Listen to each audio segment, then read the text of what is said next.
Are the days of fast casual chain restaurants coming to an end?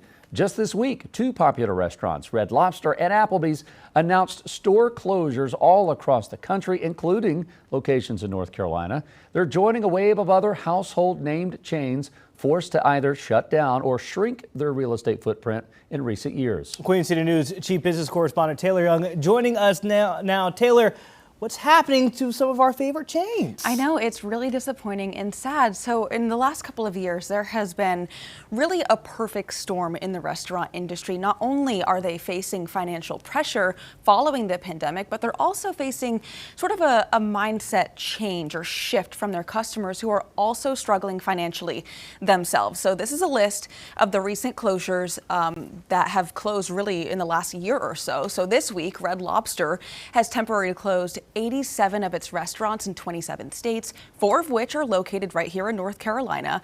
Also recently, Applebee's announced plans to downsize, closing between 25 to 35 of its restaurants. No timeline or locations have been publicly announced yet. And earlier this year, TGI Fridays said it will be closing 36 of its underperforming locations. And last year, Denny's closed doors of the 57 of its restaurants. Other chains like Hardee's, Outback, Steakhouse, Boston Market, and Cracker Barrel have also closed locations this year. And I know that these are really loved restaurants, but we're kind of seeing them dwindle in terms of their real estate footprint. This is my childhood. I mean, these were huge, right? In the 90s and the early 2000s. So what's changed since then? So there are a couple of factors really happening all at the same time here. So inflation, we know that's nothing new. Inflation really impacts all industries across the board, but really specifically the restaurant industry. So food prices alone have skyrocketed. And these mid-tier restaurants like your Applebee's, like your Chili's, they really market to the fact of their affordability. So it kind of puts them in a box in terms of how much they raise their prices without pushing people away. Now, on top of that, wages have increased and so has rent. So these restaurants that are renting, their locations, that of course is increasing. And when we talk about the restaurant industry as a whole, I mean, this is a very small, tight margin in terms of profits. So when you have all of these different costs increases, whether it's rent, whether it's wages, lost revenue, I mean, that is going to unfortunately lead to closures nationwide. I mean, so obviously consumer hears too. How do they come into play with all this? Because some people may be looking at Red Lobster saying it's time for me to break up with my Cheddar Bay.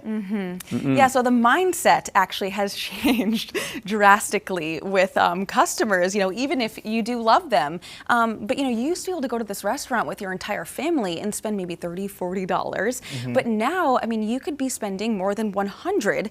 So people are really kind of looking at that and saying, maybe it's not worth it. Maybe I'm going to stick with my fast food like a Chipotle, McDonald's, or Domino's. And if they do want to spend more money, they'll go to higher end places instead. So, every single company that announced closures this year mentioned financial issues, and that directly is related to a drop in revenue.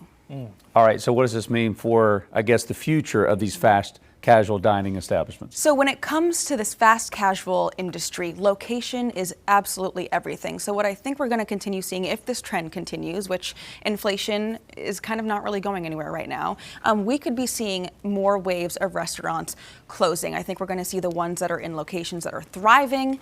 They may continue to operate, but there is a silver lining to all of this because these restaurants are operating in great locations with big parking lots and good infrastructure. So what we could see is that this opening up more space for smaller business, locally owned businesses to come in and start operating. I don't think these types of restaurants are going to go away completely, but I think that we're just going to start seeing maybe less and less of them.